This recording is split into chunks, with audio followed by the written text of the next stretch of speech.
push, push. You can do it, you can do it. Come on, you're almost there, almost there. And there. There. Oh, look. Oh, look, it's a boy. Look at his little trem arm. Oh, he's gorgeous, but hang on a second, he's red. Have you been seeing someone else?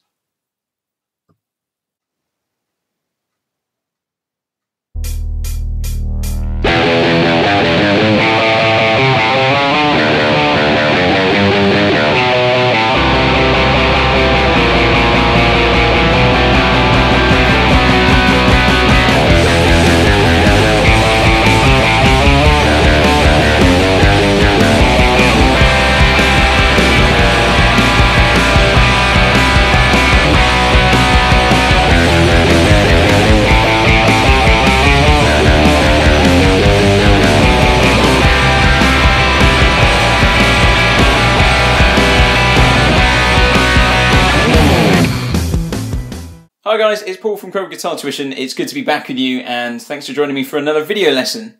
This week we are looking at Newborn by Muse and there's loads of great stuff in it to get our teeth into, so let's get straight into it. First thing you need to do is take your low E string and tune it down to D. So we're in drop D tuning for this song. Now, if you play in a band and maybe you've got a piano player, there's this intro section which is all played on the keys or the keyboard. Now you might not want to worry about that. But if you want to play it, you can do it on guitar, you can do it and kind of simulate what's going on at least. So, all I've done is backed off the gain a little bit, backed off the volume on my guitar to get a slightly cleaner sound. And you'll see on the tab what you need to do, but I'm using my third and second fingers at the 9th and 8th frets on these three, on the G and B strings. And then I'm using my first finger to bar across the three, just so I get everything, because I'm going to need that bar in a minute. And all I'm doing is, the tab says to start at the bottom.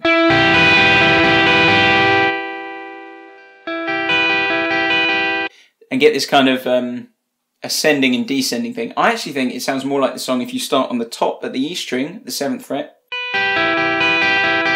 and do a kind of descending and ascending, so the other way round. But you know, do what you like, it's up to you. So we're starting like that. And then all we do is we take our middle finger off. So we've got 9th fret and 2 7s.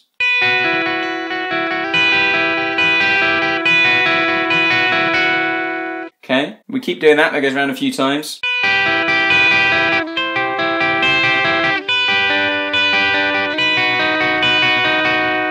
So we're doing there, we've got what we started on.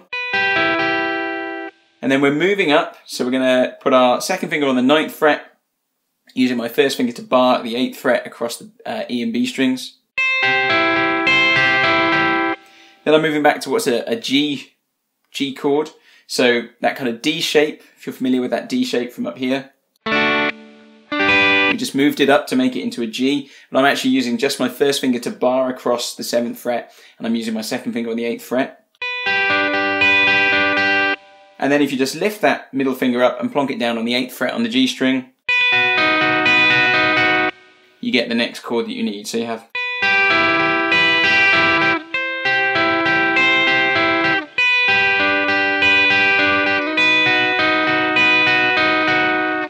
and you just repeat round that until you get to the distorted section. So at that point we want to crank up the gain a bit. There we go. So here we go right down to onto the D string, so our drop D string, so not our 4th string, our 6th string, right at the bottom. And we're going to start at the 2nd fret with our first finger. And you'll see on my tab that actually there's a couple of different versions of the tab, one from the book and one from a magazine, and they both tab this out slightly differently. So I'm just going to do the one that I normally play, but if you want to play it differently, go with what works for you. So we're starting at the 2nd fret, and we're using our 4th finger up to the 5th fret. And I'm sliding that 4th finger from 5 to 6. Then I'm moving over to the A string, so the riff on the tab sometimes just moves up this string, the low string. I like to move on to the A string.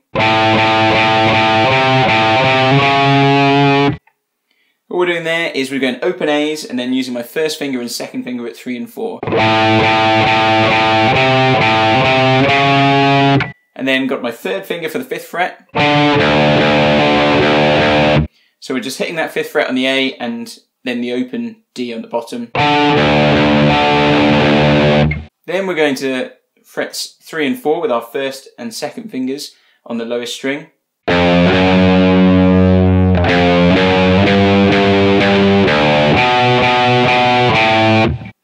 So what we're doing there, 3, 4, 5. So an open at the end there. And then 2nd fret on the A with an open at the end.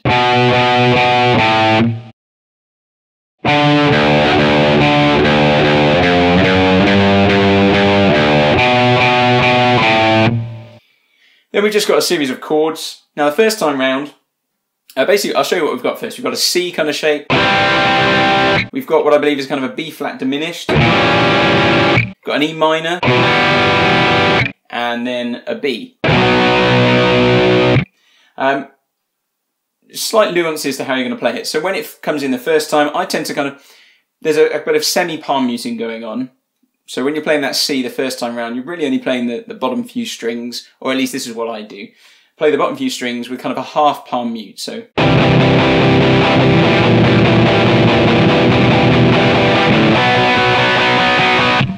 you can hear there that I kind of start off palm muting and the thing kind of builds through the progression until the end when I kind of come off the palm muting on that B and then just, and then back into the. So I would just, to start with, maybe just play the bottom 3 or 2 strings of those chords as you mute through them.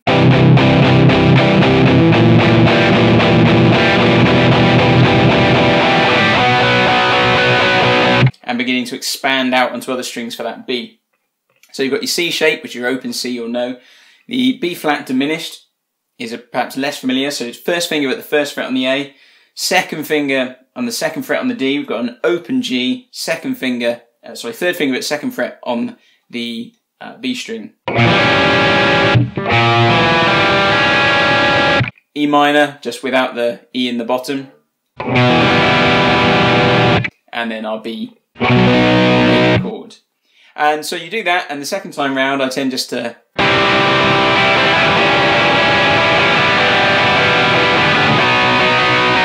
so no palm muting on that 2nd and 3rd time round. So that will take you through. So you'll come out of the, I'll just play it through, you've got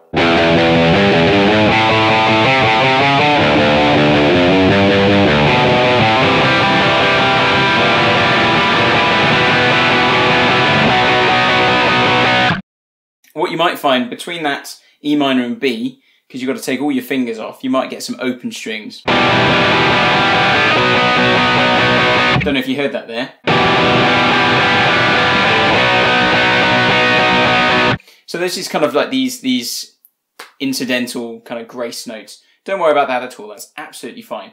Just a note as well, moving between that C and B flat diminished and E minor, this 2nd finger always stays in the same place. If you watch, there's my C shape. If I move to my B flat diminished, it stays where it is. If I move to my E minor, it still stays where it is. So actually, if you can make that progression without moving that finger, you'll have to readjust it slightly, but without picking it up off the strings, you'll find you get a nice smooth transition through. Now, into the verses. Now, a lot of times I've seen Bellamy play this live, he doesn't do the guitar part in the verse that I've seen that is on the recording. And it's deceptive, this guitar part, because it's not difficult in terms of what you're playing, but it's a lot of work for this right hand.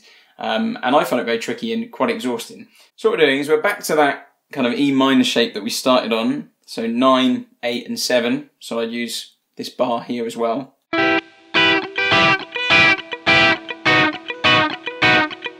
That's kind of what you've got going on there. So you've got that E minor shape and then this kind of B shape. So there you've got 7th fret, 7th fret, 8th fret. So what we need to do is move that 1st finger over, get that 3rd finger out of the way. And the rhythm is this, you're hitting it and then you've got 2 mutes.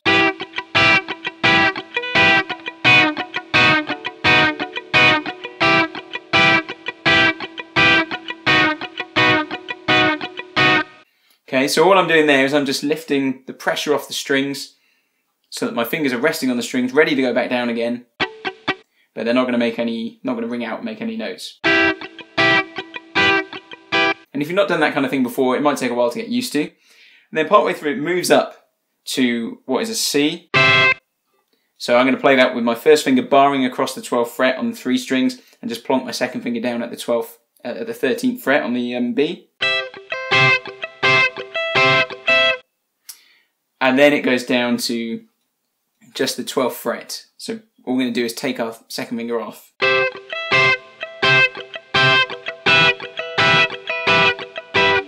Yeah? So we've got...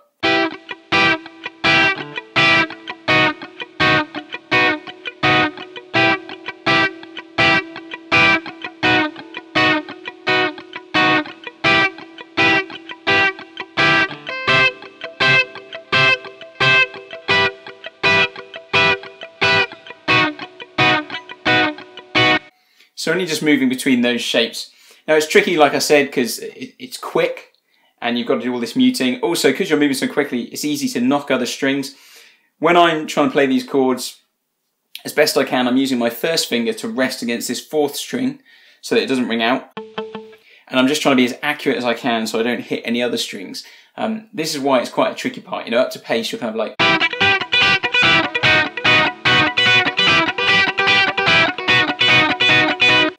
And that is, quite frankly, exhausting, I find. But that is the part. You can do something different. Bellamy often does a kind of...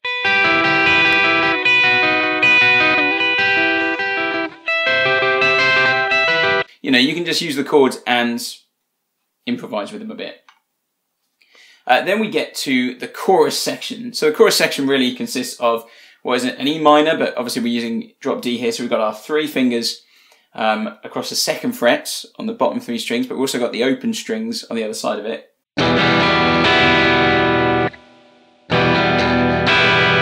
Then we're moving up to what is a kind of an A shape. So I'm going to bar with my first finger across the bottom 3 strings at the 7th fret.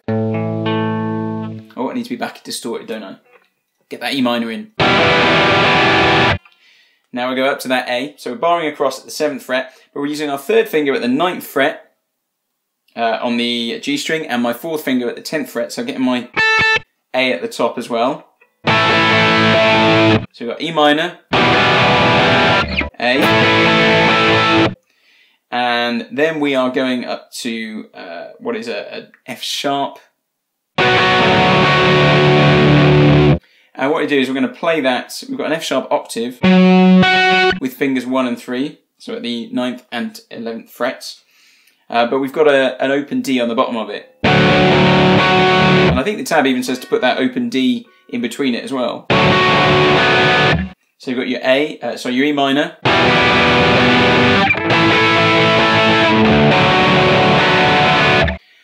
And then I would, again, both tabs say slightly different things. I would move up to the G octave at 10 and 12 on the A. And I would do... So coming from that F sharp, you've got... So you've got that kind of descending thing.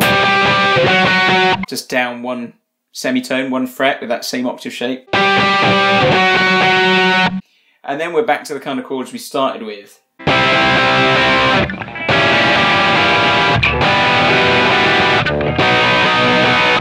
So we've got our C, our B flat diminished, our E minor, and our B there as well. So try and put that together. You've got, I'll take it slowly.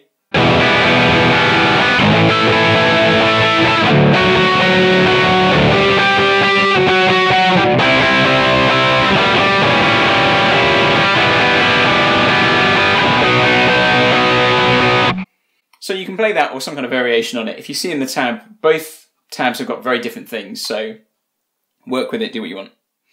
Then we've got this section where we've got these harmonics being made on the string, so we're just resting our finger on the string and hitting the string and moving it down the strings to get those different harmonics ringing out.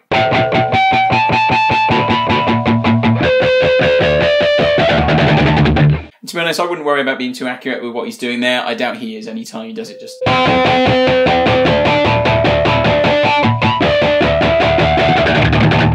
So you just kind of build through it. Then we've got this really tricky solo part, which is a little bit all over the shop. Now, I think he plays it with a whammy pedal, so I think the tab is actually accurate that plays this down starting at the 12th fret rather than up on the higher strings. I think he plays it with a whammy pedal and then uses that to raise the pitch a bit. I might be wrong, but again, do what you feel. So starting at 12 here, and we've got a lot of tremolo picking. Basically, tremolo picking is just picking very, very quickly. So this... Now, I don't know if you've done much of that before, but again, it can be quite tiring, quite wearing on your arm. So again, build up into it. If you get kind of pain, stop, okay? You got to build into this. Warm yourself up before you do anything like this. But what we're doing is we're starting at the 12th fret, and then we're going down to the 8th, and then 5,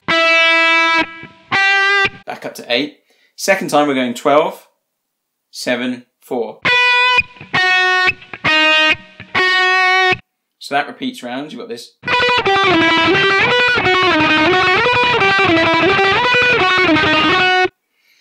So what I'm doing there in terms of fingering is I'm starting with my third finger at the 12th. I think I might have said before it's the first finger. I was wrong. Third finger at the 12th. And I'm using my first finger to hit that 8th and that 5th. And then I'm using my third finger to get back to that 8 and then back up to the 12.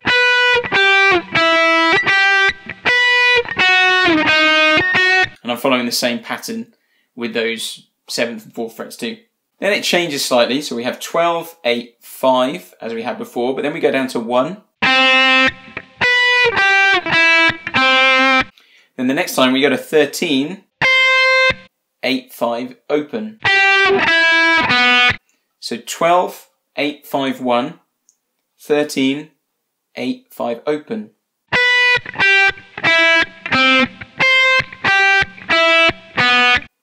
Okay, now this bit is really tricky. I find it very tricky to hit this right at all, because all the time you're picking away like that. Or now what you can do to buy yourself some time, because I find that particularly it's the leap back up to the 13th fret, which is very, very big. Sometimes I just don't tremolo all the way through that first fret, so I would let it ring. And that just kind of gives me time to kind of get back up there. I've got time to kind of just release and move. To be honest, it's my own weakness in not learning it better. If you can do it, great, go for it.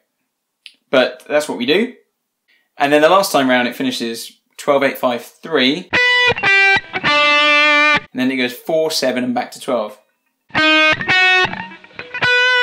Use the right finger for that, go to the third finger. So that's basically how it does. Final time, it just finishes on that 4. So you have this.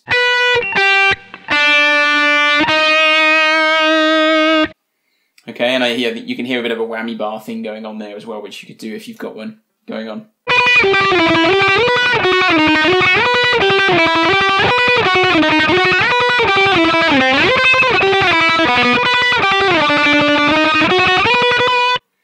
So I used the wrong finger there in a panic as I was trying to get across. But that is the basic idea of it. You should try and use your third finger to come back up to those. But it is a tricky bit.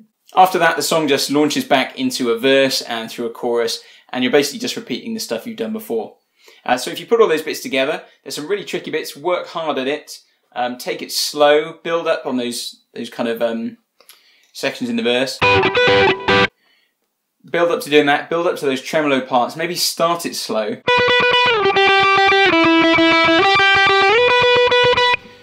Just so you get the feel of it, and then build up. If you try and do it too quick, too fast, it'll end up scrappy and you'll miss all the notes, like I often do. So be better than me, work harder, learn it better, and have great fun playing it. Thanks very much. Hi guys, thanks for watching. For more guitar tips and video lessons, click on the subscribe button down below and let me know in the comments what songs or video lessons you'd like to see. If you want to keep up with some of our news, you can like us on Facebook or follow us on Twitter, or you can always check out our website, crowboroughguitartuition.com.